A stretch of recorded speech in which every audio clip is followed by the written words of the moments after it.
Hey guys, it's Kirri here from KirriWhiteCoaching.com. Today I've got the immense pleasure of chatting with Kate Swoboda, aka Kate Courageous from Your Courageous Life.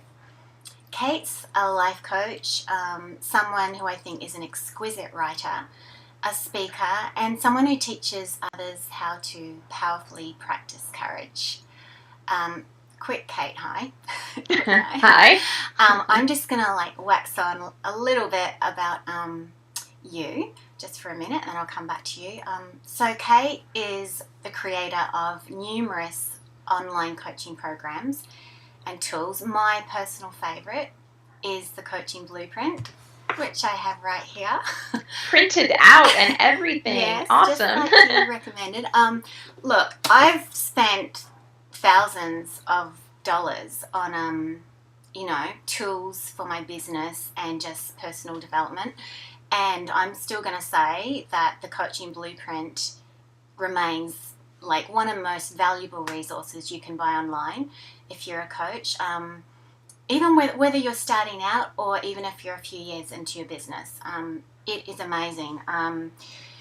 Because the thing I love about it, Kate, is that you don't just give the logistics, you don't just talk about the foundations for creating your business. Yes, you provide all of those little technical details that we often need help with, but it's a coaching tool.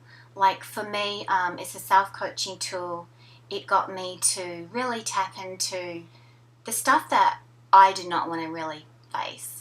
Like the things that I knew were coming up for me in my business, my fears, my struggles, and being aware of my triggers, and which I think beautifully ties in with, having the courage to face that and know that all of that stuff is going to come up every day. So as I said, it's wonderful to have you here. It's a little bit of a surreal experience for me to have you here. I've followed and admired your work for a long time now. And to be honest, it's taken me a bit of courage just to set up this interview. I couldn't have done this a couple of years ago. So, yay me. Yay you, right. But hey, look, I just wanted to jump in on that note and let's talk about courage. How do you define courage for yourself? What does it look like and what does it feel like? Thanks so much for that intro. I'm so glad that the Coaching Blueprint has been that for you, by the way. That's my deepest hope, is that exactly what you just described is how it helps people. Courage, I define as feeling afraid, because no one gets out of that part. So it's a real departure point from seeing it as you're either courageous or you're fearful. It's you practice courage and you feel afraid. You dive in anyway, because what would you do otherwise? Stay stuck? Not what most people want. And transforming. And that's always what happens. When you choose to feel afraid and dive in anyway, you transform. And even if it's just a little inch, it's a little inch. And what that can look like and feel like is as varied as the ways in which people practice it. I often say that courage is not something you have or don't have. It's something that you choose to practice. And I think that what I've found to be most helpful have been implementing tools in my life that are tools that I've checked in with so often that they don't even really feel like tools anymore. It feels like a lifestyle more than anything else. I find courage also on a totally pragmatic plane to be just totally about integrity. It's not in integrity for me, in my mind, in my conception of integrity, to have deep dreams and really wish to make an impact in my life and in the lives of others, and then go, oh, well, I'm afraid, so guess I'm not going to do that. That doesn't feel like integrity to me. And courage really pushes me, practicing courage really pushes me to go to those places and to see where, again, if it's all coming back to me, to see where my own self-imposed blocks are. Okay. So you talked about practicing tools and how it sounds like it's more of just an intuitive process for you. But take it back a step. I have lots of women coming to me who are looking to reclaim their lives. They talk about having lost their confidence. I'm interested in specific ways, like how do you encourage your clients to begin taking baby steps forward and practicing courage? Whenever I'm talking with another coach, this is always tough for me to answer because I don't have like a specific process that I utilize. I really want to explore what not feeling confident feels like with my client. And I noticed that can be a bit of a renegade approach sometimes in the coaching industry.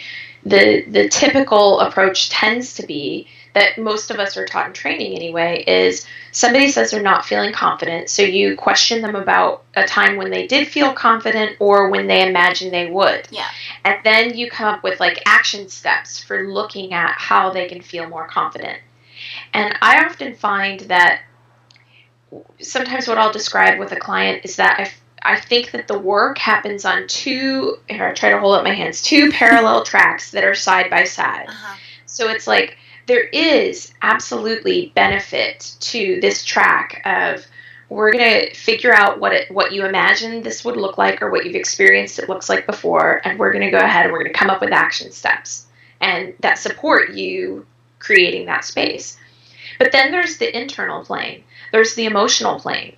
And the reality is that people don't do things unless they feel right to do them. That's really what needs to click. So I would really want to speak with my client about go more deeply into what it feels like and what's happening for her around this space of lack of confidence. Often what that then leads to is a discussion of how to work with the inner critic, because usually if someone's not feeling confident, their inner critic is going crazy. And that's interesting actually, because that I do that too, but that can be quite a messy process. The client has to be ready to go there, and actually you have to be thinking, is this the right time to go there? I got taught, yes, you focus on the solutions and you focus on getting people to, think differently, but you do have to go to the murky places. But that is something that when it comes to training, I was not taught that. That is something that I've learnt. And that's actually quite challenging to kind of step out of the coaching framework that so many schools have and actually say, okay, that's not actually feeling 100% right to me now, and I'm going to coach in a more eclectic way, so taking pieces from the things from my own learning and my own experiences and creating a whole new coaching framework, like a different way of working. Is that something that you've done as well? Because you talk about being a bit of a renegade. Well, speaking of being a renegade, I haven't been really telling many people this, but I'll tell you and anybody who's listening to this, I'm not planning to do like a big, I am starting a coaching training program actually. Really? It's funny that you brought this up, because this exact issue that you're talking about, I'm like, this is what I think a lot of coaches run up against. And, if I were to use one word to describe the skill set that a coach is after, it's spontaneity, learning how to read the moment and then move in the direction that the moment seems to call for. So that's something I'm planning to teach as part of my training. So it's funny you're bringing this up. That's amazing. But yes, it is an intuitive space. It is something that needs to be learned. And the reason I think why coaching trainings tend not to do it is because I don't think it can be learned formulaically. I think it's fair to say, we're both Brené Brown groupies. Mm-hmm. I know I am. I know you are. I think Brené says courage starts with showing up and letting ourselves be seen. And relating to business, where in business do you feel vulnerable? And how does practicing courage, how has that helped you? That vulnerable feeling never goes away. You know, like I just mentioned I'm doing this coaching training. I'm not planning to do like a big launch. I'm only planning to do like invitation, word of mouth, you know, behind the scenes. And it's like, that's a new way of doing things for me. I have not done things that way before.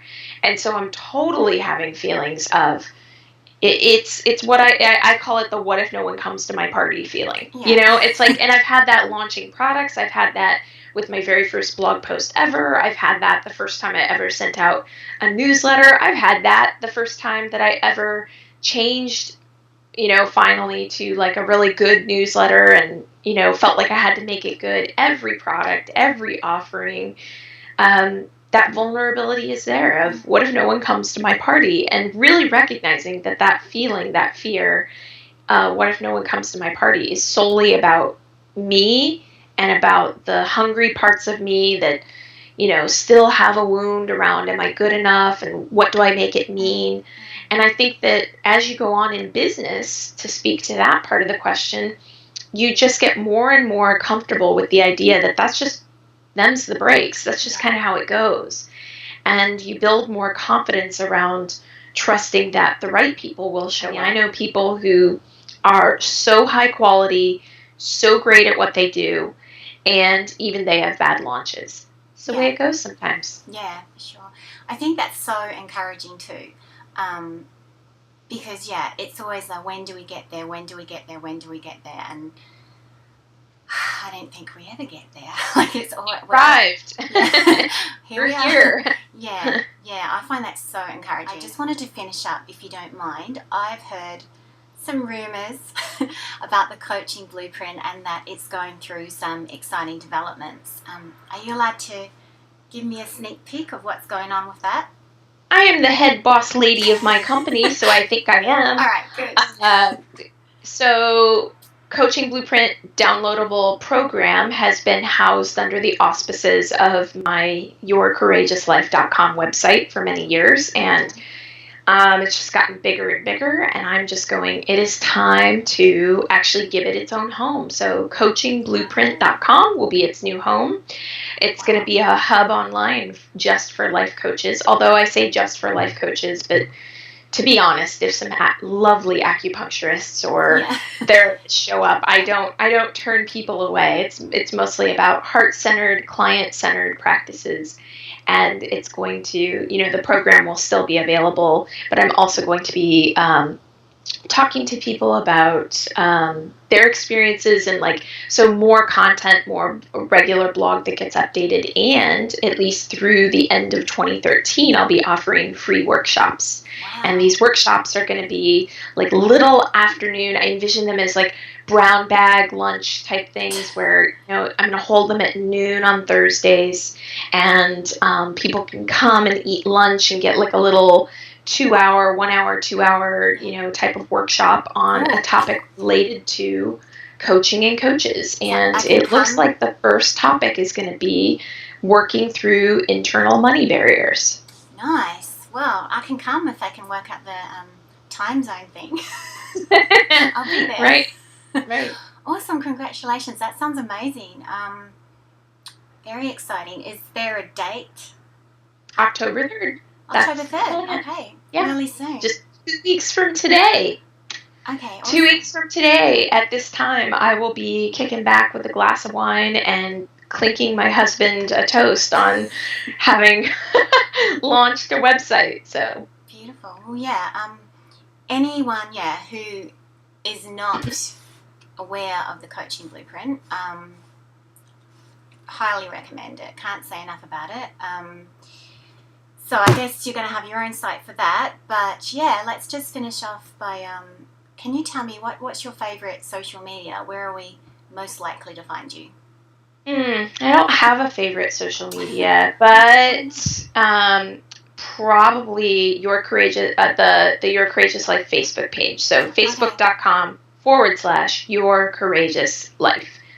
Beautiful. Okay, thank you so much for your time today, Kate. It's been a pleasure. Thank you so much for having me.